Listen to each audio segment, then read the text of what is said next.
Welcome to the Canadian SME Small Business Podcast, where we delve into the pivotal role of small businesses in our communities. I am your host, SK, your guide on this exploration of the vibrant world of small enterprises. In each episode, we shine a light on the vital contributions these businesses make to our economy and society. From creating local jobs to fostering innovation, small businesses are not just commercial entities. They are the lifeblood of our neighborhoods, infusing them with character and vitality.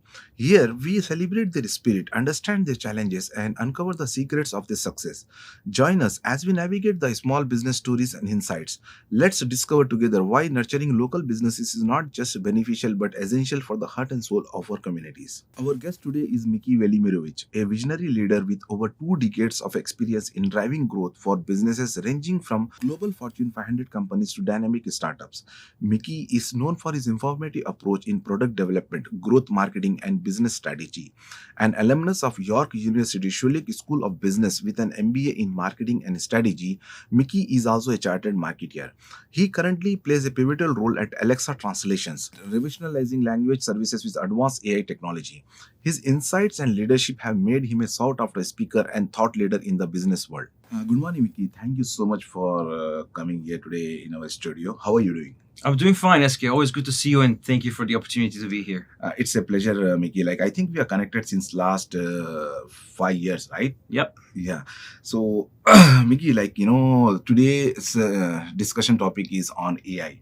A lot of people, they know what is AI, but knowing in detail, what are the advantages and what are the disadvantages is very, very important. So, could you share with us how AI is currently transforming small businesses? What are some of the most common applications you have observed in this transformation? To be honest with you, SK, it's completely transforming how small businesses are doing business.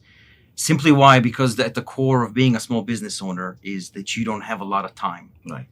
You have to wear many hats, right? Right. So one day you have to be a marketing manager, next day you have to be, Finance, and HR. yeah. Exactly. So what generative AI, especially transformer models like what we know with ChatGPT, have enabled is the ability to at least generate ideas. Right. Like they're going to solve all the problems, but for example, is you can actually try to get some ideas going so that you can have a better way of understanding what problems you're dealing with.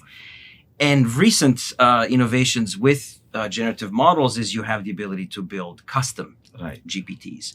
So you can de facto almost build yourself a mini board, Right. right? You can have a custom GPT for HR and talent. You can have a custom GPT for strategy. You can have a custom GPT for a lot of different aspects of things. Right. So when we really think about the main pain point of small business owners being, I don't have enough time to take care of all of these things, they should really be seeing it as this tremendous benefit of even just using a generative model like ChatGPT. And there's others out there, but I mean, it's probably the one that everybody knows. Right. So from that perspective, purely time savings. But really, when we dig deeper into real use cases of what I've seen so far, number one, first and foremost, is customer service. Right. Chatbots are becoming a lot more intelligent. Right. Everyone nowadays, you see on each and every website, there is a chatbot. Right? Exactly, Yes. yeah. And the old chatbots that were Right. based on more of a rudimentary machine learning Right. algorithms they were good, but they weren't great. Right. Now they're actually really, really Right. good because they're able to really converse with the customer. Real-time conversation there. Exactly. And then what you can do is then you can tie your knowledge base with those questions, and then you have less questions coming to either the rest of your team or to yourself if you're Right. really, really small business. So that's really number one. Number two is also using, so there's a ton of customer data that small business owners collect, whether they're running an e-commerce shop or even in a service business, the ability for AI models to really parse through that data and automatically show trends and show conclusions about where you should really be focusing, your efforts. Marketing is another great one. There's ways to now, generate new logos and new headlines and content Right. creation as well. And then lastly, what's in our case is translation. So instead of having to take components to be translated to a professional translator, now you can lean on neural machine translation engines that do basically automatic translation. Yeah, we would for love you. to discuss about that as well. How AI is helping out in those industries as well. Absolutely. Yeah. Miki, you have been at the forefront of integrating AI in business strategies.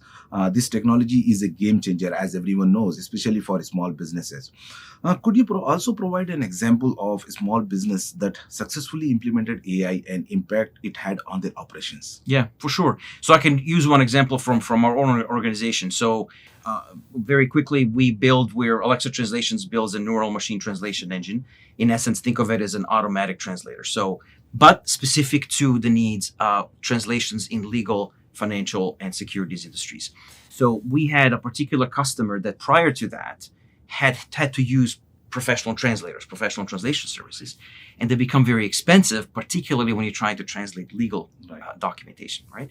And so also the client wasn't very technologically savvy, shall we say, right? And so, but using the use cases of showing the benefit of speed, the benefit of cost savings, the benefit of having less involvement in terms of post editing of that document, really landed itself well. And one of the questions was, well, how do I know that it's accurate? And that's where when organizations really position their AI tools, they have to be very specific on the positioning and the value proposition of that particular tool. So in our case, being a specifically trained engine in legal, financial, and securities industries was already that value proposition to the customer who said, I don't have either enough time or even enough funds to keep checking whether this is correct. So I have to believe and trust that the machine is going to give me what I need. So ever since that has been rolled out, the customer is super happy. They've had amazing responses, amazing results, and they're just saving time and money. And that's ultimately where AI comes in. Is there a specific way to check the accuracy? There is. Yeah. There is. In this field, there's something called a blue score and a comet score. So essentially what it does, it checks the level of the machine translation output and translates it to sort of a level that a human translator would do this. And so, like, for example, score of 60 in the blue score is actually very good. That's almost at the level of a translator. 60. 60. Yeah, I know it's kind of weird. It's not 100, but that's where we sort of do all of these tests, because also within Alexa Translations, we also have a professional translation team who's then able to say that this translation out of the machine has reached this level in the blue score. And typically we want to be at the human translator or better. Right. So yesterday, I was reading an article online, a Spanish agency became so sick of models and influencers that they created their own model with an AI generator, and she's raking up to $11,000 a month. So people are using the tools, AI tools, in different ways, so there is a lot of possibilities. At the same time, I think we have to be very careful as well, there is no limitations to it. 100%. So I think, what you just mentioned is, we used to say years ago that the data was becoming the most important asset that you can have. That is exactly even more so true today, because the way that AI models are trained is they're trained on a ton of data, right? So if you have a lot of data points, you can create an instance in whatever AI model you want for that model to then really do what you're asking it to do. But we have to be careful, because data security is still a little bit of a concern. So even the organizations, even OpenAI, will publicly state exactly what their security and data privacy components are. At the end of the day, the small business owners have to get educated about what they're doing with their data. So some caution still has to be exercised. So despite AI's growing presence, there is still a lot of misconceptions surrounding its application in a small business. In your experience, Miki, what are some common challenges small business owners have about AI, and how would you address these challenges? So first one typically we hear is that, they think it's too complex. They think it's too sci-fi, they think, AI doesn't apply to me. I'm a small business owner. Right. And what's interesting is that even though, yes, it's a complex science, it's a very complex thing, but organizations have to be able to really bring it down for it to be quite simple to use. And in some cases, free. Right? Or in some cases, quite inexpensive. So because budget is also something that comes to their mind. It's too expensive, too complex.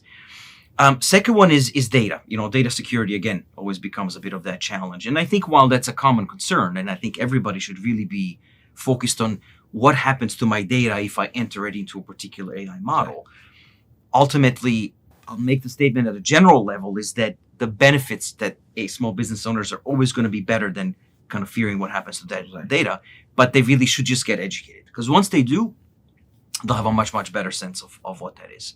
So that'll be number two. And then number three is this aspect, this concept of the belief that, AI is here to take away our jobs, right? And as small business owners, everybody's worried about their community of other small business owners. They're worried about, will this impact all of us as a whole? And the reality is it won't. At this point, AI is an enabler. Any AI tool will make your life a lot easier. We talked about it earlier, that it takes away those mundane, repetitive tasks so you can focus on the better aspects of the business. But it ultimately will not be that. So I think it's a little bit of that fear that exists. But again, it's more of AI is only going to help. It will not replace. Right. So, I was going through one research, as you rightly said, AI is going to help us, if we use in a most possible useful ways moving forward. According to a recent research from Harvard Business School and Boston Consulting Group, consultants that use GPT-4 completed 12.2% more tasks on average. They completed tasks 25.1% more quickly with a 40% higher quality score. So, as you rightly said, I agree with you. AI is going to make your life easier. It's on you, how you're going to use it, right? Absolutely. Yeah. Miki, what one piece of advice you do give to small business owners to help them better understand and embrace AI technology? It's like and you and I have talked over the last 5 years. We talked a lot about digital transformation, right? If you remember, and this is no different. Right. AI adoption is digital transformation. Yes. It's just that it's in a different format. It's a different tool. I always say that first things first, before entering into the AI world, is think to yourself, what are you trying to do? Right. What are you trying to achieve? AI enables you to optimize a part of your business. So what part of your business are you trying to optimize, right? And really start with that clear objective. Small steps. We talked about that a lot. A lot of times I know that there's excitement for benefits of digital transformation. There might be excitement, those that are super excited about AI, but really, really start small. Where the excitement can really help, though, is if the organization, if a small business owner has even a few members of staff, there's going to be someone there that can really act as that champion, that gets excited about it, that really sees the benefit. Because a lot of times, even if there's any adoption concerns in the organization, the champion can really always drive that forward. Ton of training, right? There's got to be training, whether it's understanding how do I use this to the concerns we talked about. And then final one, I think this is super important because, as that research even pointed to, is that the results you can see immediately, right? So once you see the results, celebrate them. Because that entire loop is going to show everyone else that there's value. It's going to convince you that you're doing the right thing, right? But again, small steps, get a champion, and just really celebrate those wins. Miki, adopting AI technology is a significant step, and many small business owners may feel overwhelmed by possibilities and challenges.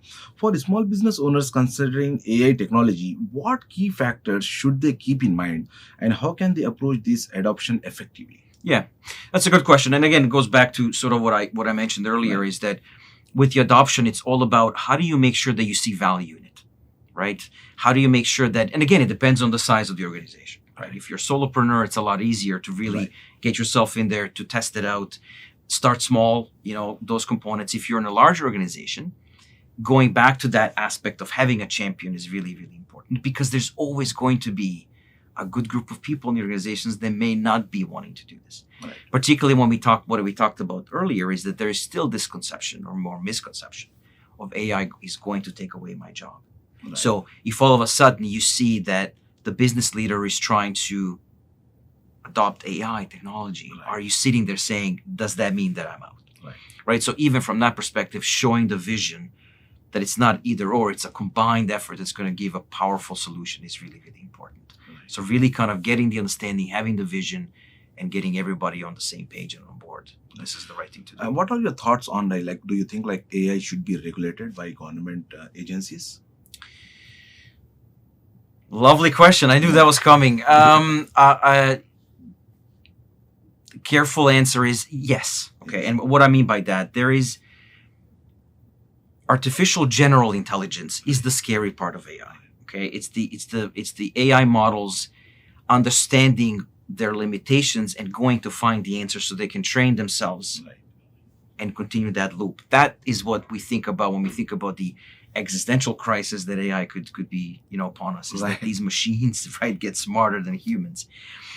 there is always going to be the benefit of technology. We've seen that even in the past, that there is always going to be the positive push about technology, and then there's always going to be that aspect of possible negative outcomes. I wholeheartedly believe that we still live in a pretty positive world, that a lot of organizations pushing for the innovations are really pushing for things to make our lives easier. However, there really should be at least a level of understanding, a level of at least visibility. Right. You have to say control, but visibility of what's happening. Yes. To be able to guide those developments in the right way. You're right. Is there a particular sector or type of small business that you believe could benefit most from AI integration? All of them. All of them. All right? of them. Yeah. All of them.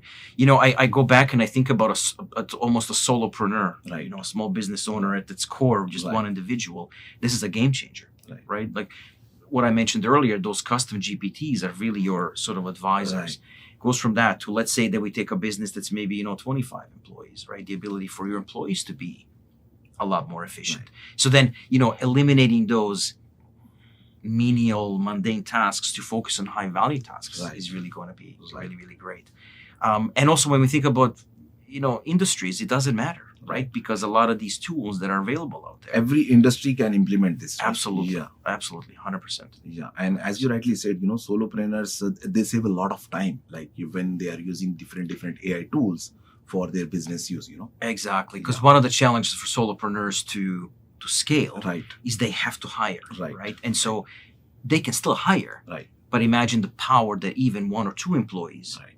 collectively three of them, what they can create. Right. So there's been talk now, the future of organizations is going to be that are going to be pretty small. Yes. Because they're able to now lean on technology. Yeah. And yesterday I was reading an article on fortune.com, like where Bill Gates was quoting, right, possibility of 3-day work week is going to be possible in the future because most of the stuff is going to be done by the AI.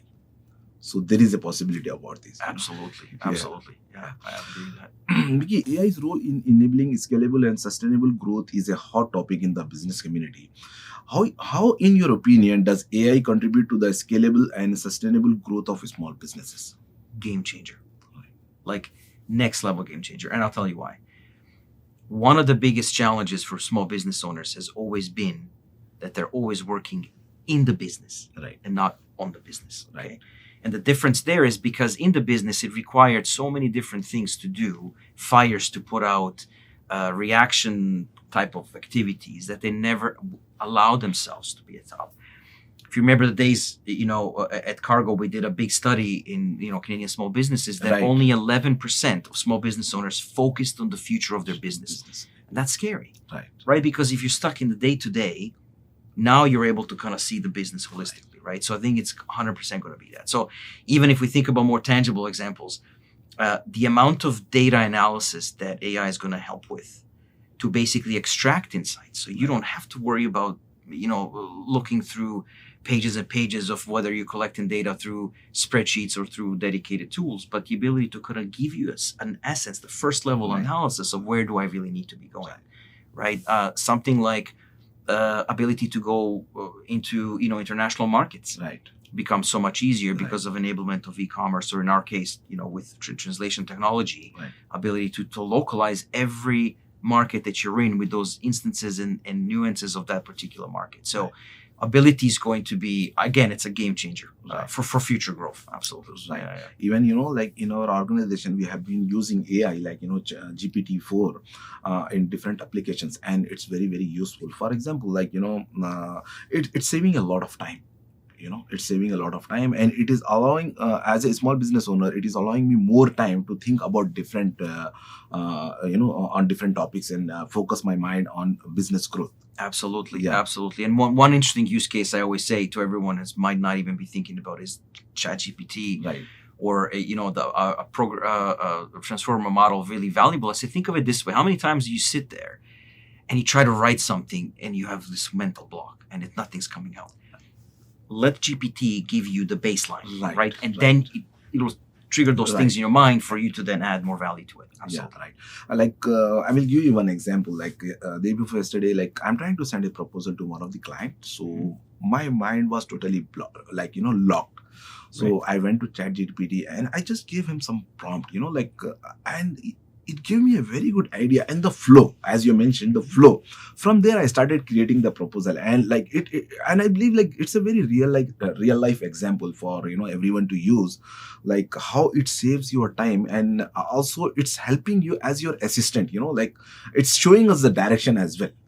Absolutely. Yeah. But I think you just kind of articulated this use case.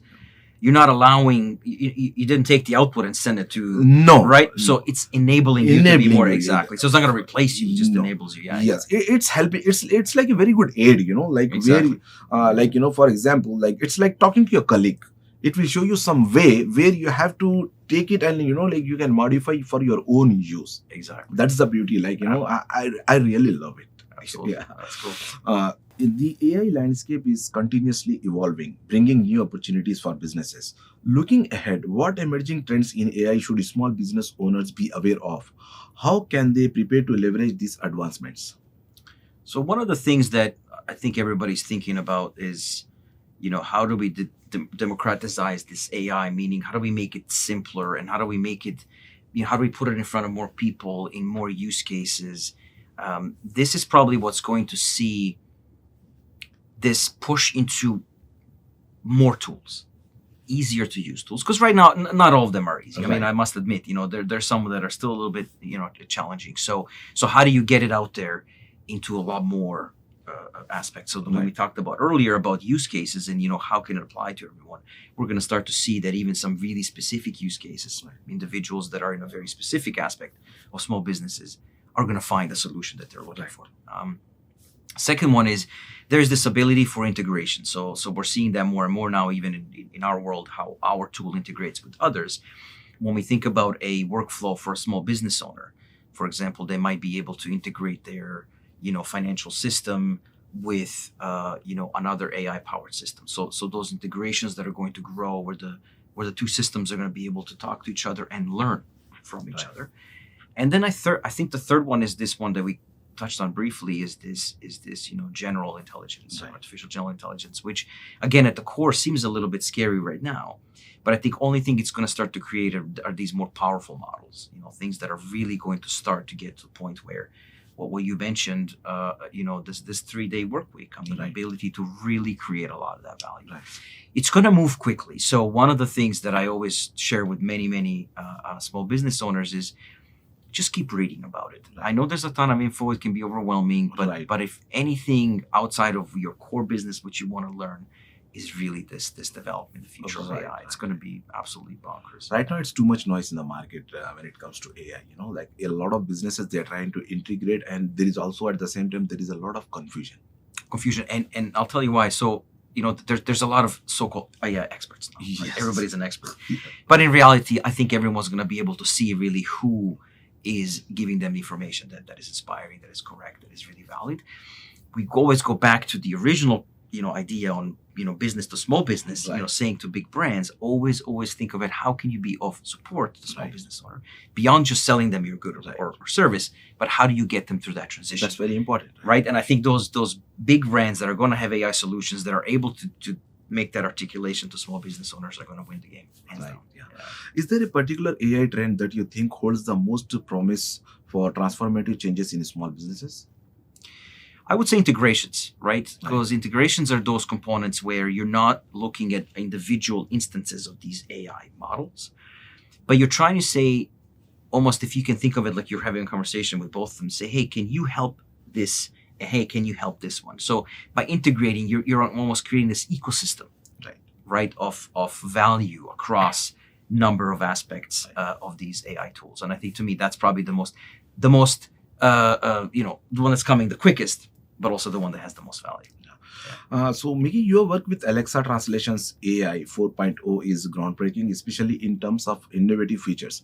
Can you give some brief details about what Alexa Translation is to our listeners? Yeah, of course. So we are a neural machine translation platform that's specifically trained in legal, financial, and securities translations. So in other words, any organization that is requiring translations in those three domains, we are de facto, the only choice because we're specifically trained. What we believe at Alexa Translations is that it's all about make it as custom as possible for that client, right? So in other words, how do you make sure that your instance that your data that you're learning from everything that your organization does is then translated into the machine. Because once you put a source document into the neural machine to be translated, the output comes back.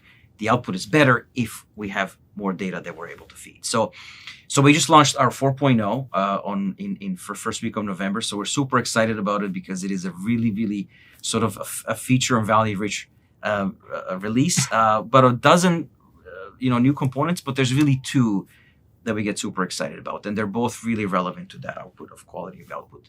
One is what we call adaptive translation. Okay. So what adaptive translation does, it gives. So let's use you as an example. Everything that you translate, you have the ability to click a little button in the platform to say, I want this particular project to be fed as an adaptive project into the machine. So in other words, you may be translating a lot of different things, but there's certain things that you want to teach this machine to have the right context, to have the right accuracy level for when you translate something the next time. It is very getting close to pretty much being perfect. So you're almost controlling your own instance. It's almost like you have your own Canadian SME, neural machine translation engine sort of thing. And then the second one is, and that's a big trend now in the language industry, is combining large language models, LLMs, with the neural machine translation engines, right? So this NMT and LLM combination, and we call it AI optimizers. So in other words, what it's able to do is once you have a translation in your hands, you're able to optimize it for grammar, optimize it for style, optimize it for voice. You want to soften it a bit, you want to sharpen it a bit. So just the ability to kind of find a way to say, okay, I've got my translation, but I just want to adapt it to a particular use case so it becomes more relevant. So think of it, both are really talking about how do you improve their quality and contextuality.